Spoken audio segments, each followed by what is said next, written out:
Okay, Daf Yud Aleph Amud Aleph in Nazir, Friday, 2323 is today's date. Really? Michael Jordan of dates. Wow. 2323. We gotta take a picture at, you can't, at 11:23 p.m. It's 23:23. We had 23 seconds. What do you have on the broiler? What do you have? Yeah, it's Erev Shabbos. I have a London broil on a smoker right now. I'm gonna let it slow smoke for about 6 hours, 5 hours. Should be yum. Kavod Shabbos Kodesh. Lekaveh Shabbos Kodesh. Come at a piece. We have two Mishnahs on Amud Aleph. See if we have any Mishnahs on Amud Beis. The whole cow tomorrow yesterday made me just hungry for meat. The whole cow, yeah. Okay, so we have three Mishnahs in today's daf. A rear daf in which you have three Mishnahs. Wow. That generally doesn't happen in Shas. Nope. How many times, Ellie, in Shas does it happen? Okay. You're confusing me with Rebelli Stefanski. Okay, so this Mishnah is going to talk about someone who asers or makes himself a Nazir from a specific cup of wine. Mazguloi es hakais. If they poured a cup of wine for him, V'amar harini Nazir mimenu, and he said, I'm hereby a Nazir from it. Harei zeh Nazir, he is a Nazir. Ma'isa b'isha achas. There was an incident with a certain woman. Shahisa shikura. She was drunk. Umazgula es hakais, and they poured her a cup of wine. V'amra, and she said, harini nazira mimenu. I'm hereby a Nazira from it. I mean, first of all, if someone's drunk, maybe don't pour them another cup of wine. Right. Especially on Purim. Mistake number one. Yeah. And she says, I'm hereby in a zira from it, right? She's a female. Amru chacham said, Loi niskavna zoi elalaimer. This woman only intended to say, Harei hu alai karban. It is for me like a karban. Okay, so we have a case in the Mishnah, and he's answering himself from the wine, this particular cup of wine. The Tanna Kama says he's a Nazir. And the Mishnah ends off by talking about a Maisa, about a woman who said, Hareini Nazira mimenu, same like the beginning of the Mishnah. And the Chacham said, no, it is like for me like a sacrifice, and that is only a neder, and she's prohibited from that cup. But if they were to bring another cup, she would be able to partake in that other cup because she is not a Nazira. Got it? So what's the difference between this and the first case in the Mishnah? The first case in is there machlekes? It's the same case. It's the same case. It just seems the fact that someone's drunk.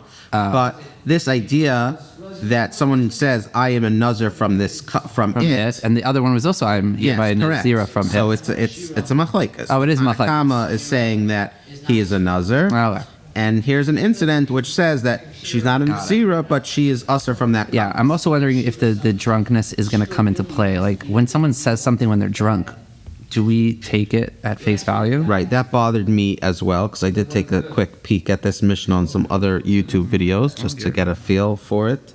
At night, we learn in the morning. I wanted to learn a little bit at night. So, and no, the Gemara does not address it.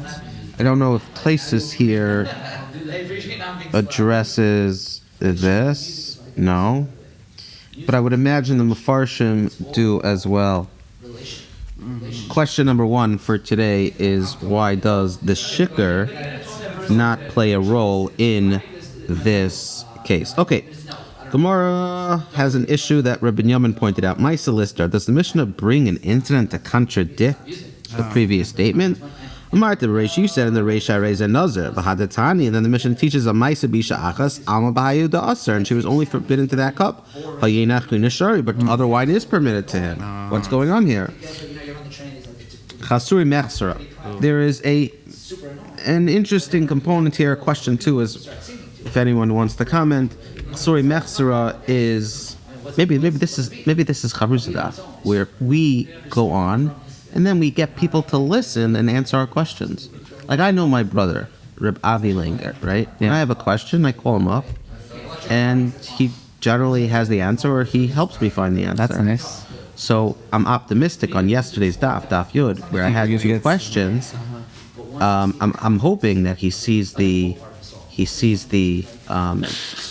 25 to 30 minute mark, which I posted on my status. Oh, wonderful. And he answers the question. So right away, we have two questions. One is, why is the the shikerness not playing a role in the seifa, where if in Atzala, if someone's altered mental status, they don't have the ability to say, I don't want to go to the hospital. You have to go because you're not in a coherent state of mind. So why are we here? Why are we open to interpreting her Hareini Nazir Mimenu if she is drunk? And secondly, this whole idea of Chesroi Mechsra, I'd love to see a little bit more. If someone can tell me, how does that happen? Were there transcripts of the Mishnah and then they ended up getting lost? And maybe Binyomin has an answer. That's a great question. I guess my assumption until, Chesur Mechsra v'Hakatani is one of my favorite lines in all of Gemara. Yeah? Yeah, because it's like you thought you knew everything and then it's like, slow down. We're just missing some words. That's interesting because my brother, Rabbi Yaakov, on Inspiration for the Nation, had Rabbi Majeski, and he had a clip about Cholenter apple crisp. You have to look for it. I've yet to listen. But basically, he came into the house and he's like, oh man, we took a walk in between lunch and Shal Shudas. I'm at a guest house for 10 people, and I see the cholent congealed. Let me mix it up so it's not congealed when everyone gets back from the walk. Turns out it was apple crisp. He thought that Shal was, and she walks in and he's mixing apple crisp, and he's like, sometimes you don't get the full picture, you don't realize, and have a little bit of humility, you don't know. But in this case, we are talking about a case where the Mishnah is deficient, and here's what the Mishnah means to say. Mazgulai Sakais, if they poured a cup of wine for him, Harei Zen Nazir, he's a Nazir. Im Shikaru, but if he was drunk, Vamareini Nazir Mimenu, he said, I'm hereby Nazir from the cup. Ain't a Nazir, he is not a Nazir. Oh. Okay, so maybe we answered our own question. I think we did. Okay, if they poured a cup of wine for him and he said, I'm hereby a Nazir from it, he is a Nazir. But if he's drunk and he said, I'm hereby a Nazir from it, he's not a Nazir. There we go. But he is he is forbidden to drink that cup. Yeah. The question is, I guess the question is, why when someone's shikker do we... So still, maybe it shouldn't be ushered to that cup. Yeah. And by the way, then it sounds like it's just a typical neder. Now, I haven't learned the Dharma in a while, but there's always like a Pesach. There's always like a Pesach. You could always find the Pesach to your neder, right? And like you could be mevatel the neder, right? You do hataras nedarim. If you could find a reason why, had I known this, then I wouldn't have made the neder. Could be when you're drunk, you could say, that's enough of a Pesach. But so if they poured a cup of wine for him and he said, Harei Nazir Mimenu, he's saying the same thing. The only difference is he's drunk. Correct? Yes, exactly. So it answers a little bit of the question that you can take on a neder when you're drunk, but you can't take on a Nazir's vow, or a Nazir's vow, when you're drunk. Interesting. My time, what is the reason that the person who's drunk, who declares, I am hereby Nazir from it, is not a Nazir? Kiman de Omar alai karbanhu, because he is like... It's recording? Mm-hmm. We're good? Yeah, we're good. Because this is like one who says, Harei alai karbanhu.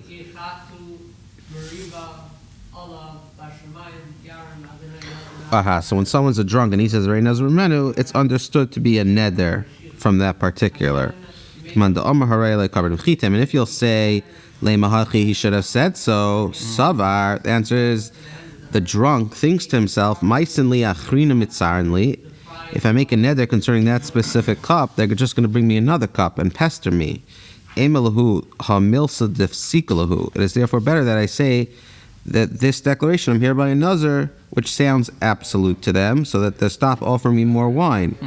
Corroborate this added ruling, the Mishnah continues and says, there was an incident where someone was drunk and declared such a vow. I feel like they can't be that drunk if they were able to think through this whole svara. Yeah, it was a light. I'm going to say this so that they don't bring... I don't know. I don't think the Gemara had the Mishnah had tipsy in its vernacular, But I think we are dealing with someone that's not full-fledged comatose. Not blacked out. They're not blacked out.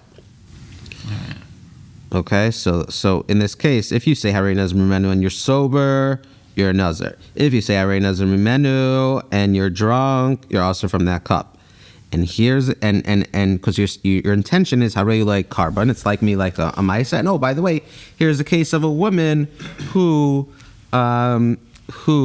was brought a cup, and that's what she meant, or that's what she meant to say.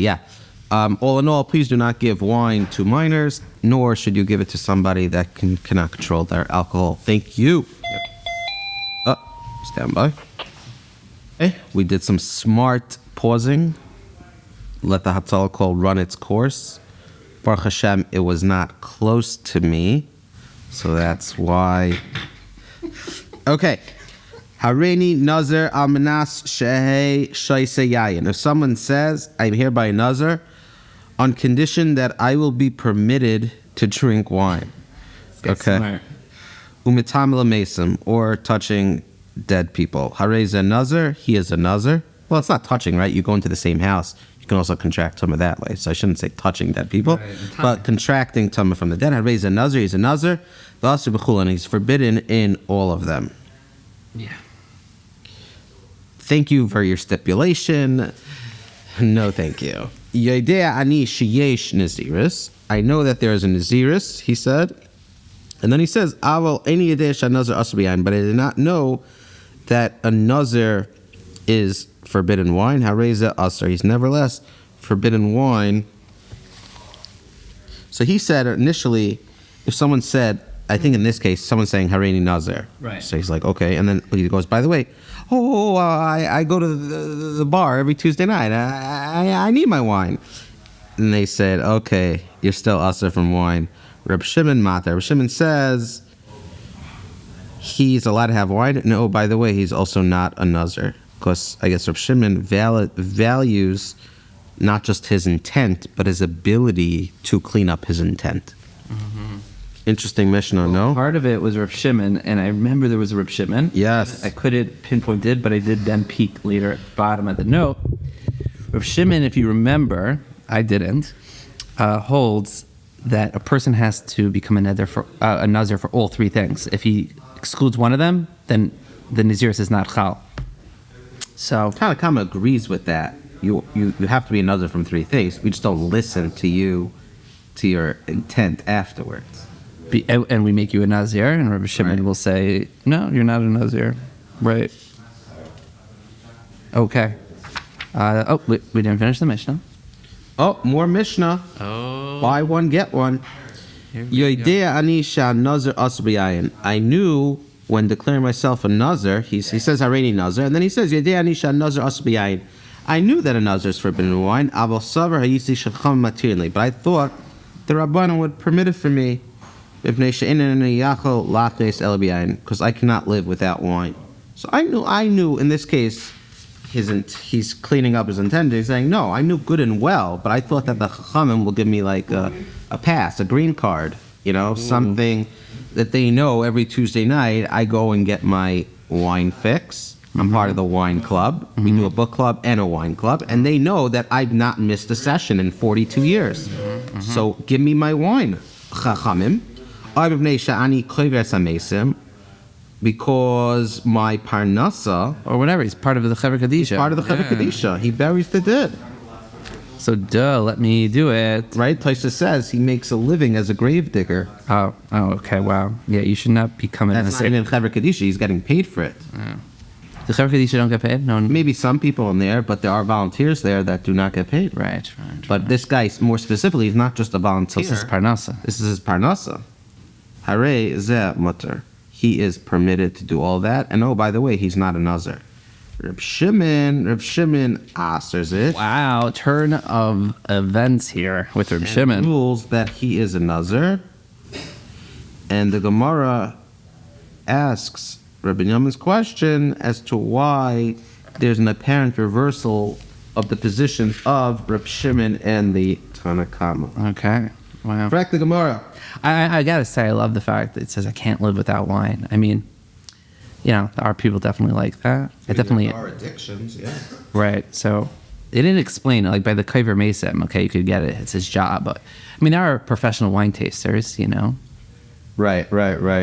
Say you. I'm sure it's a lot easier to find another line of work, other than wine tasting. People get stuck in their careers, Right. They want to make a career change. What's that synonymous with, Pottery, I don't know. Lift like Nami Reb Shimon Bereisha, but let Reb Shimon argue the ruling in the first case of the Mishnah as well. right? We said in the first case of the Mishnah, Reb Shimon says... Well, there's actually 3 cases. Oh, wow. So Reb Shimon only was in the last 2. So I think the question is, why isn't he in the first, which was Harini Nazir al Manash Sheisa Yayin Umitame Mason Hariz Nazir V'Aser B'Kulan. You might think, okay, Reb Shimon should say he's not Aser. Right. So he's saying I'm a Nazir on condition that I'm permitted to drink wine. Why in this case is Reb Shimon going to say that he's a Nazir? To me, I would think actually it's Pasha. Reb Shimon would say you're mutter in that case. No? Or it's a Suri Matzah. Reb Shimon does say that. Oh, okay. Okay. Amar Reb Yeshua ben Levi. Chalak Hayar Reb Shimon Apresha. Reb Shimon disagreed. It's not a Suri Matzah, but it's closer to me than you. And did Reb Shimon disagreed even in the first case of the Mishnah? The words Reb Shimon permits at the end of the second case refers back to the case as well. So in this Reb Yeshua ben Levi bar warning, when someone says I'm a Nazir on condition that I'm permitted to drink wine, Reb Shimon says, okay, go drink your wine. Oh, by the way, you're not a Nazir. Ravina is not happy with Reb Yeshua ben Levi's statement. Okay. Ravina Amar Bereisha Loipala Reb Shimon. Reb Shimon doesn't disagree in the first case. My time Mishum Dahabala Masna al Mashakas B'Torah, because this is a case making a condition contrary to that which is written in the Torah. V'Chala Masna al Mashakas B'Torah T'nai Batal. This condition is batal, and you can't argue. You can't say, oh, the Torah says a Nazir is excluding these 3. Okay, great. I'm a Nazir, but I'm only including 2 of the 3. Doesn't work like that. Yeah, they don't like this al-nanas. There's a big difference there. This is like a key statement you got to know in Shas. Right here. This is one of those.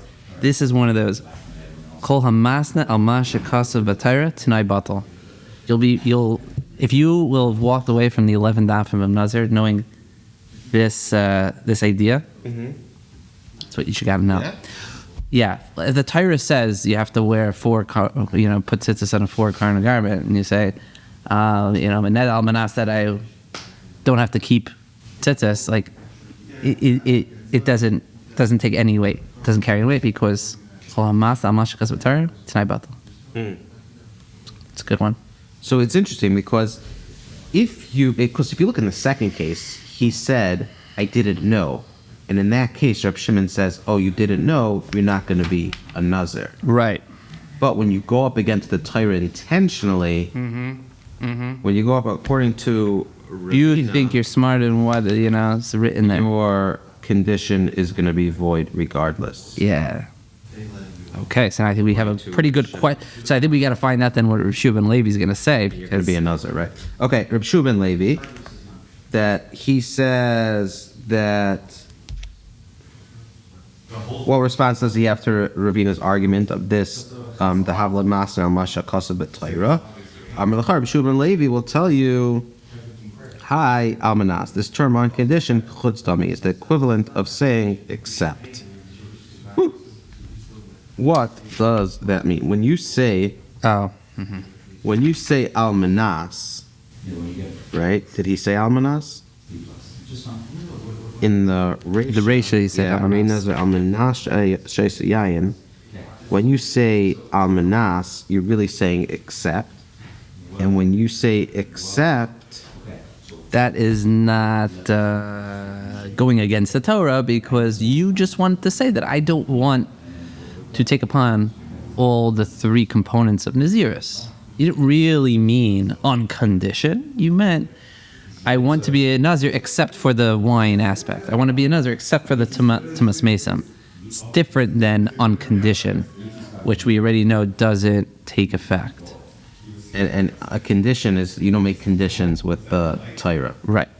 So when you say except, it's more of a qualification, and in that case, Reb Shimon says, once you make a qualification, you are going to be able to drink wine,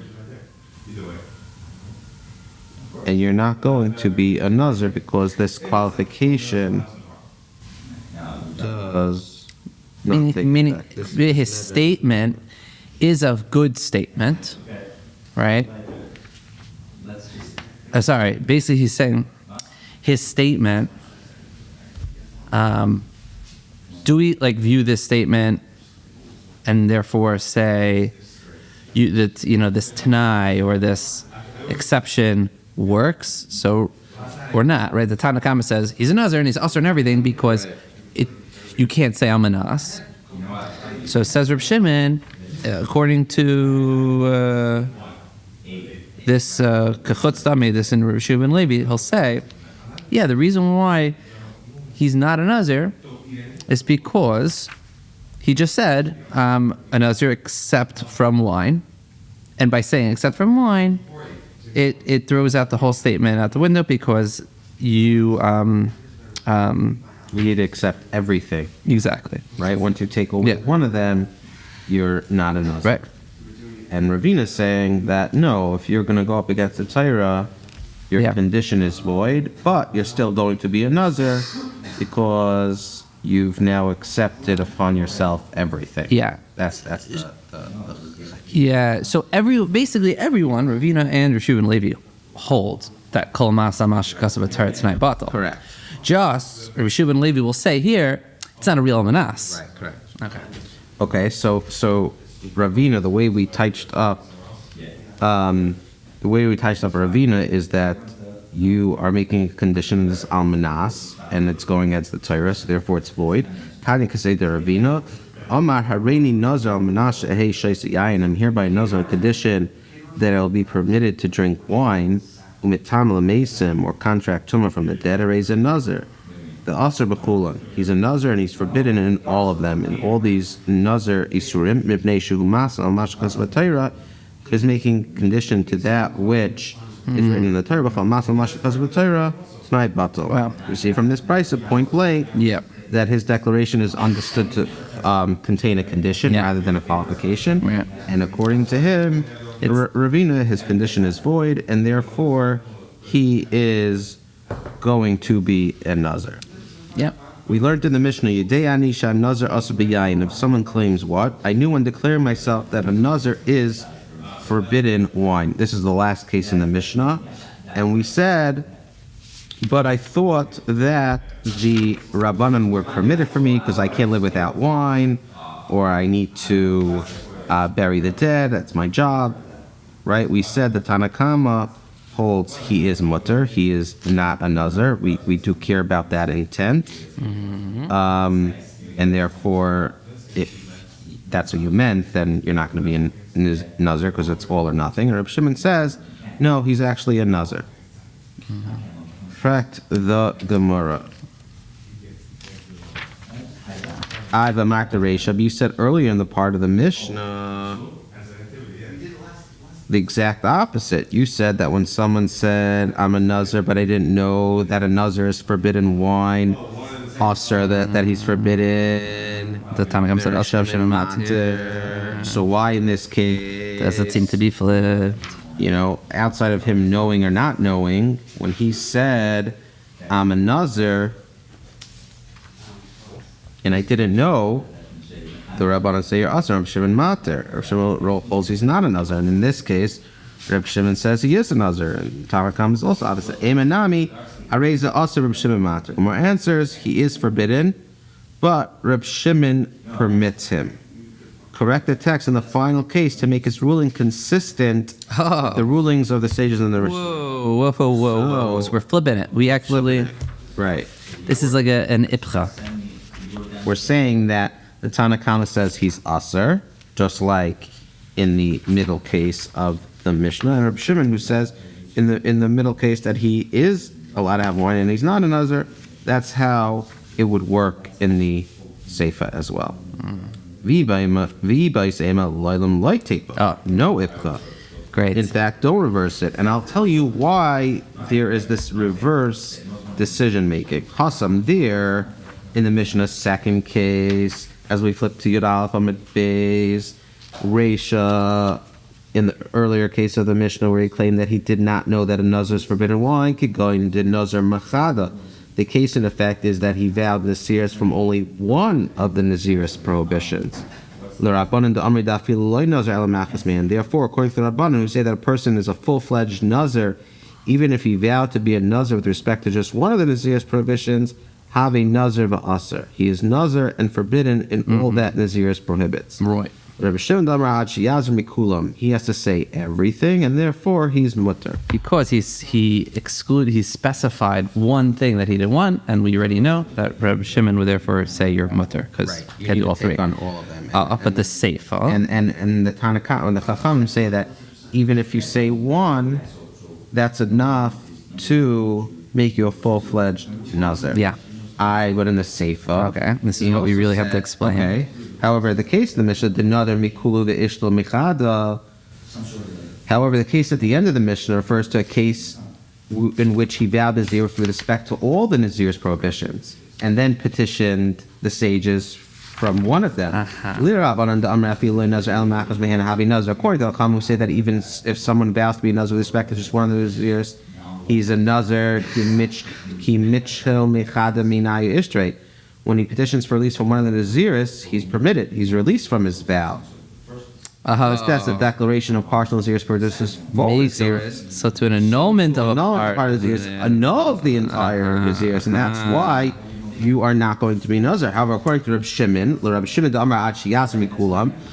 to Reb Shimon, who says that a person does not become a Nazir unless he vows to be a Nazir with respect to all the Nazir's prohibitions. You need all of them, and that's why he matters in the middle case. So too, when he petitions for release from one of the Nazir's prohibitions, he's not released at the Mitchell Mikula until he petitions from all the Nazir's prohibitions. Reb Shimon Eiser. Meaning, if this guy said, "Oh, I thought the Chachamim I thought the Rabbanon would have allowed me to go out from all of them," like I just said it, but now I thought they would give me a green card on all three. In that case, Reb Shimon would say you're matter. But since he only wants to annul one of them, you are according to Reb Shimon, it's not going to be effective, and you're going to remain a Nazir. It's an interesting svara. Yeah, but don't worry, there is more. It's a really interesting. Right, because in the first case, in the middle case, Reb Shimon said that a person doesn't become a Nazir until he says all the Nazir prohibitions. So now that when you want to become released from it, when you said you're going to be a Nazir and everything is good, you have to petition to release yourself from every single thing. Okay, cool. It goes back to that Yad example, like according to the Chachamim, when you hold on to like one of the three that has impact on the final, like that, if you hold on to one of the three items of Naziris, it has impact on the rest. Right. According to Reb Shimon, you hold on to what? You need to hold on to the entire cup. Right. Do that. Okay, but we do have another way of learning the Gemara. Right, so if you didn't like Ibcha, if you didn't like just changing it, if you didn't like this second explanation, there's a third one for you. The dispute between the Chachamim and Reb Shimon is about the law for unavoidable vows. Has a shtickle Harry Potter. Unavoidable vows. Okay. What a conditional vow which became activated unavoidably. What does that mean? A conditional vow. Shmuel v'Reb Asi, and it corresponds to the machlekes between Shmuel and Reb Asi concerning such einsin nidari einsin. The Tanan we learned in a Mishnah. Arba nidarim hitiru chachamim. The chachamim permitted 4 vows. Nidure zeruzin.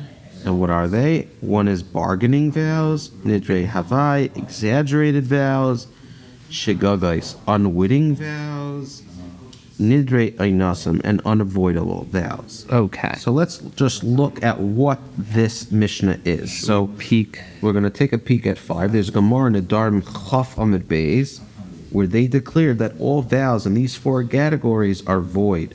Okay, meaning right away, the second they come out of your mouth, they're void. And the machlekes Shmuel and Basi is, what does that mean, void? Oh, okay. So let's just take a quick peek at what these are. Okay.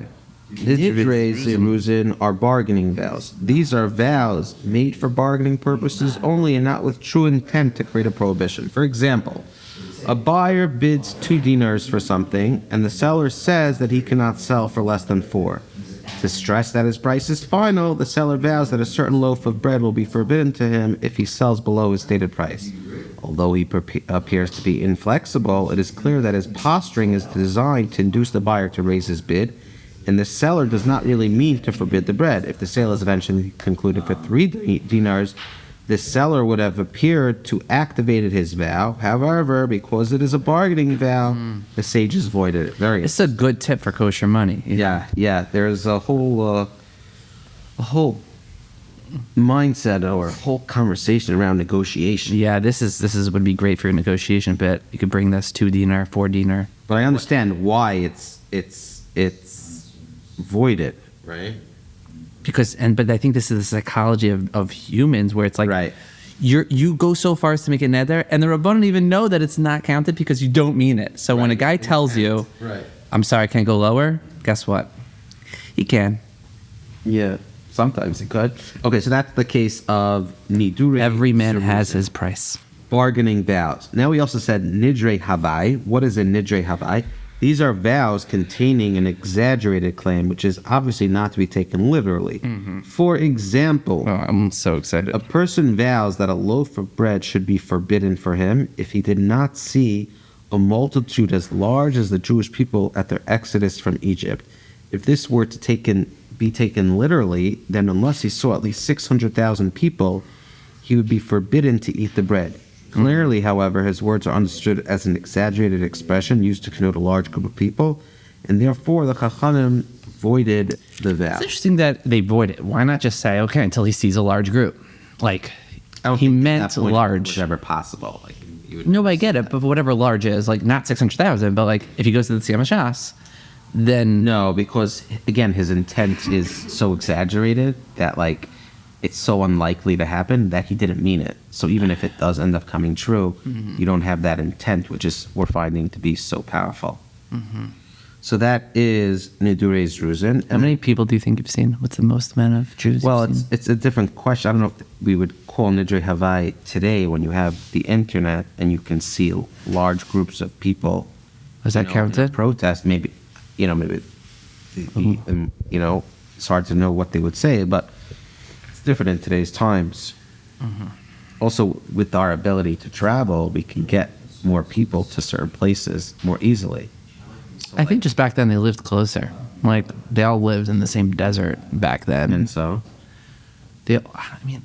So they were actually closer already. Like, you're saying you have to travel. 1,000 people worth of, that's a lot of people. It's a lot of people. Also, how to get the word out, I don't know. Okay, so then we're now going to talk about Nidre Shagagos, unwitting vows. I think that's like an accidental vow.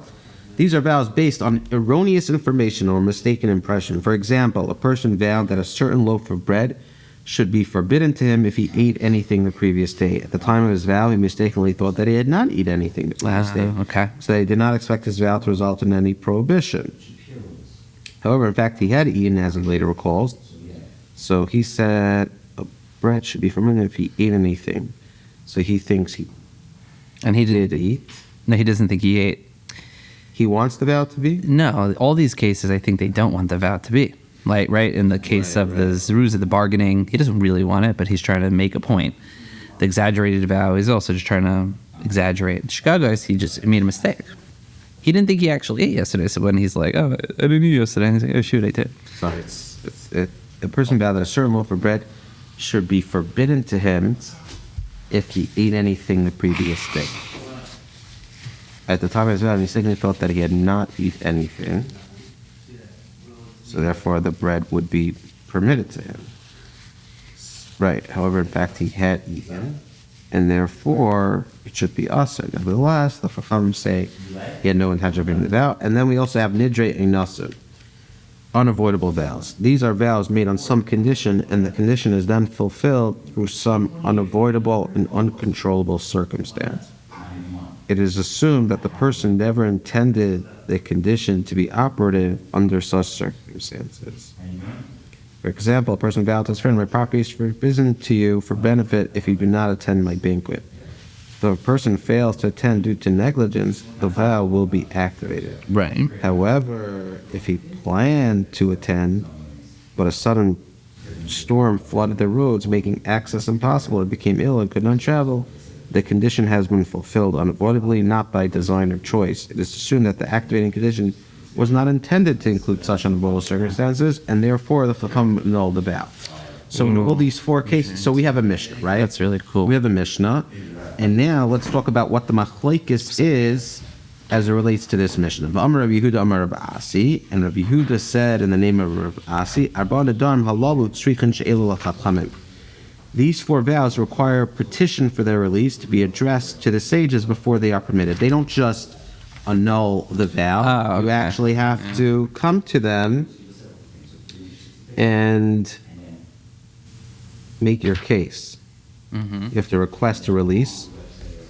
Otherwise, and they do that because it discourages laxity with respect to vows. Yamris kamei de Shmuel. When I, Rabbi Yehuda, related this to Shmuel, I, Rabbi Yehuda, told Shmuel what Rav Asi said. He said to me, Amar Li, Tana Tani Hitir Chachamim. The Tana states that the Chachamim permitted these vows, implying that they automatically void. And you say that they require a petition for release. So right away, they all say that it's void.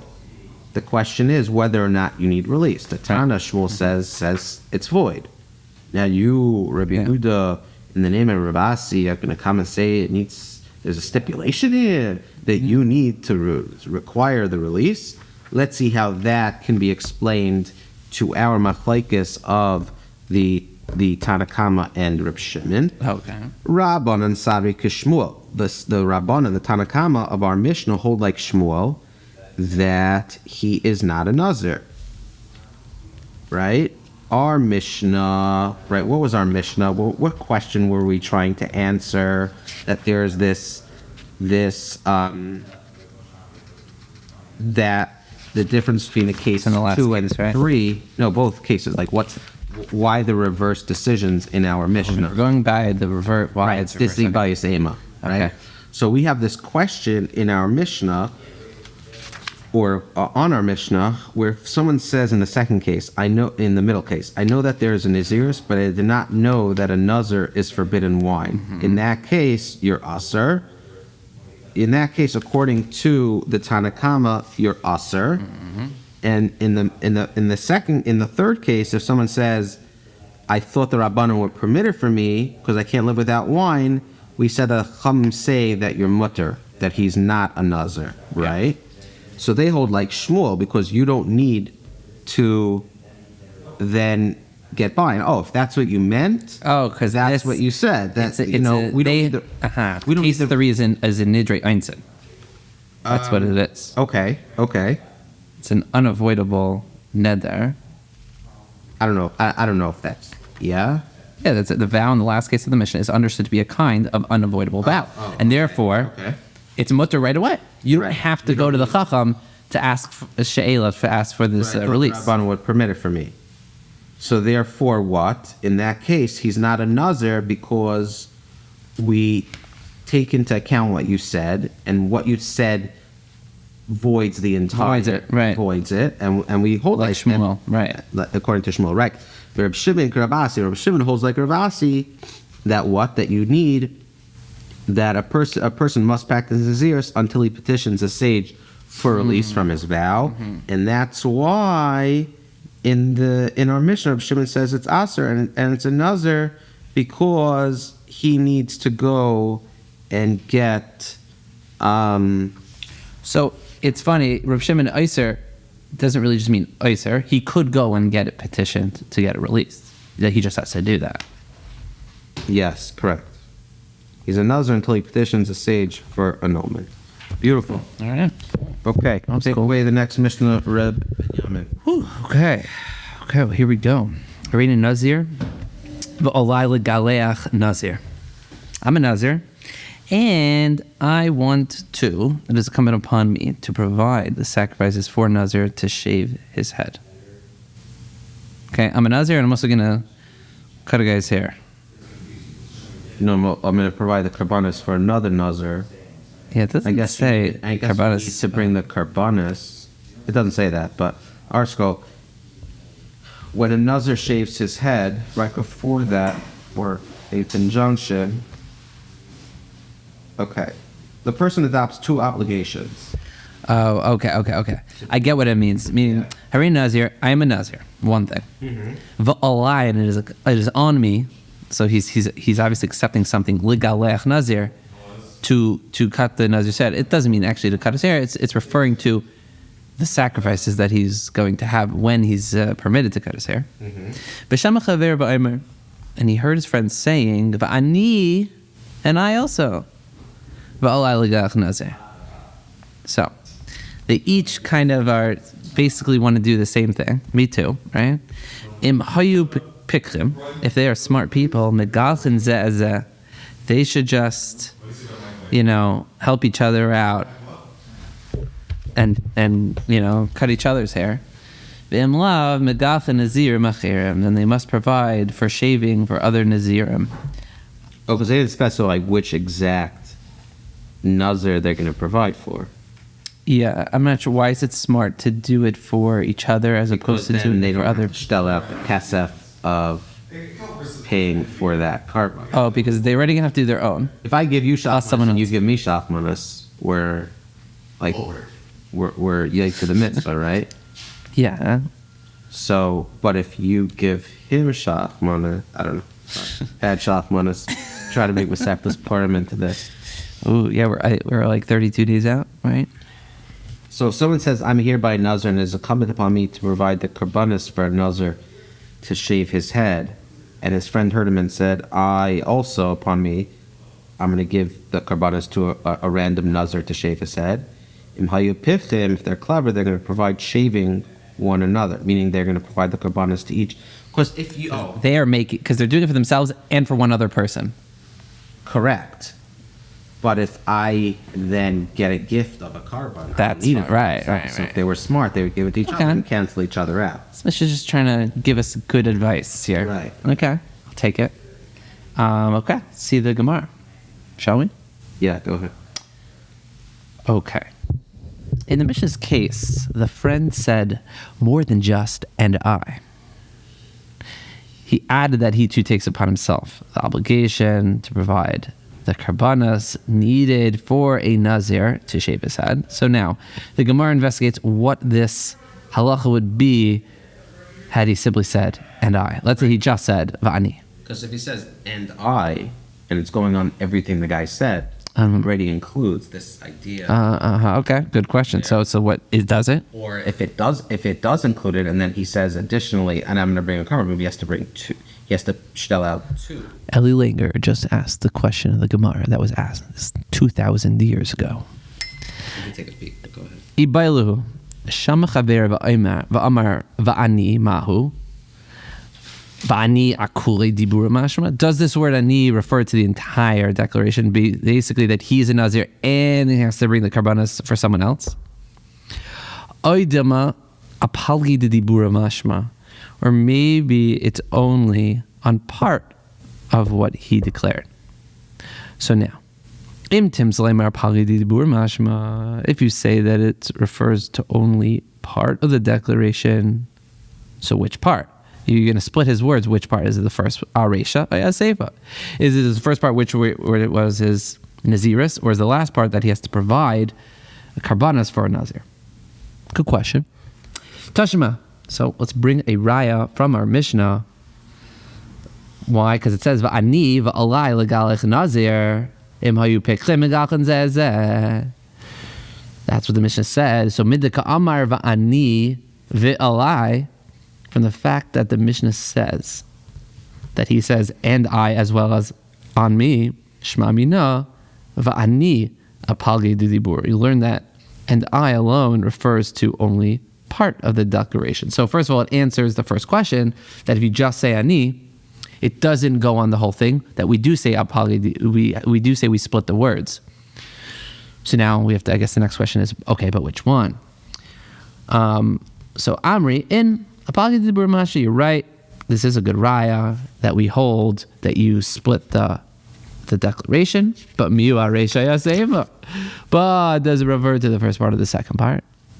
So now, mina, you could also learn the answer to this question from the same Mishnah. Why?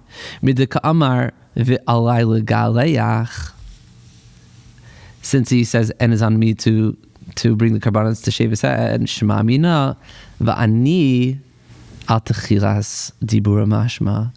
The and I only refers to the beginning. So A, we split it. B, va'ani is referring to the Naziris, to the first part. And not that you're going to bring the karbanos for someone else. All right? Okay, good. Omar le Rav Huna, Breder Vishula Rava. Nice proof, but I have a question here. How do you know this? Maybe I'll say that just saying ani goes on the whole dibur. Why are we splitting it? And if you're going to argue, like we just did, and say it's because this extra words of, he says v'alai, right, must prove that you have to say that in order to go on the whole statement. I'll tell you no. Ma'ika amar v'alai. Why is he saying that second part of the statement? B'hamilsa, he's just reiterating his commitment in this matter, although it was already implicit in the first part of his declaration when he said an I. So basically he's saying not necessarily a raya. Yeah, he's a reiterator. He's just a reiterator. He doesn't actually mean, it's not necessarily needed in order to take effect the second part of his statement. Even if he would have said and I, maybe it would have made him a Nazir and made him chayiv to bring karbanos for someone else. And and I'm going to bring you right that this is true. Because if you do not say this, tiktani seifa, then how do you explain when it's stated later in the Mishnah, Harei alai legalech chatzi nazir? Oh, okay, we'll get to there. So we're having a preview of the next Mishnah. The later we're going to learn, it says, Harei alai legalech chatzi nazir, I am going to provide karbanos for half a nazir. B'sham chaver va'amar va'ani alai legalech chatzi nazir. Oh, va'ani, sorry. And his friend said, va'ani alai legalech chatzi nazir. Hasam mi'iga tartin mili. There in that case, are there two matters mentioned in the original declaration to make it necessary for him to repeat part of the vow after having said, and I? Well, yes, there are. Oh, no, sorry. He didn't say, I'm a Nazir and I'm bringing someone else's. Okay, let me read this again. Right, it said, he only is saying that I'm bringing the karbanos for someone else, for half of someone else. Harei alai chatzi nazir. And then his friend said, Va'ani alai chatzi nazir. And you see that he has to say ani and the rest of it. So it's not two things. Elamai kamar alai. So why does he have to say alai? B'hamilsa, because he's just reiterating. You see here, the guy's a reiterator. And therefore, the end of his statement doesn't necessarily make it an additional thing. It's just, you read it together with the va'ani. Hachanami, so too in our Mishnah. Kika amar alai b'hamilsa. When he's saying alai, he's reiterating what he's saying in the beginning, and you don't say palginan dibura. So basically, what Rav Huna Breder Yeshua is saying is not so fast that our Mishnah is a raya that you split the words. I could easily read it in a way, and I have a proof that you don't split the words and that you look at it as one statement. So in that case, what he says is, Hila kamenu ami to provide for shaving half a nazir, and his friend heard him and said, and it is kamenu ami to provide shaving a nazir. Is he obligated to provide for half the expenses of shaving a nazir? There, in that case, are there two matters mentioned in the original declaration to make it necessary for him to repeat part of the vow after having said, and I? Oh, all he said in that case is Harei legalech chatzi nazir. He didn't say, right, it is incumbent upon me to become a nazir. And still he said, and I. Right? So what is he reiterating? He already said, and I. So we can see when he says, upon me, he means simply to reiterate his commitment in this matter. Therefore, too, when he says, upon me, a lie, he merely wishes to reiterate his commandment, right? Rav Huna tried to upslug Rava and saying that when he says, and I, that, from what do you conclude? Sorry, my brain gets fried towards the end of the daf. Rav Huna, the son of Rabbi Shua, said to Rava, from what do you conclude that this? So I can actually tell you that the declaration, and I, refers to the entire previous declaration. And if you argue and say he said extra words, what's he saying with this words, and upon me? He's reiterating his commitment in the matter. Comes along and says, no, I'll show you a case where and I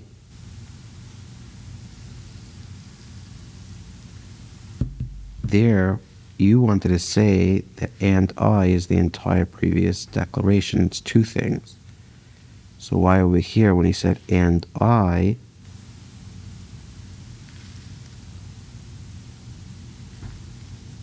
when there's two matters and he says and I think we might need to stop my brain. I can't. That's okay. It's okay.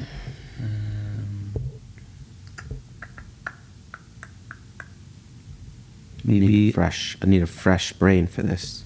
Do you need a fresh brain? And it is late. It's Friday, right? So Shabbos. Okay, so Shabbos we're not going to be able to learn, but try to pound Yud Beis, Amid Aleph and Beis, finish off Yud Aleph. Thank you all for listening.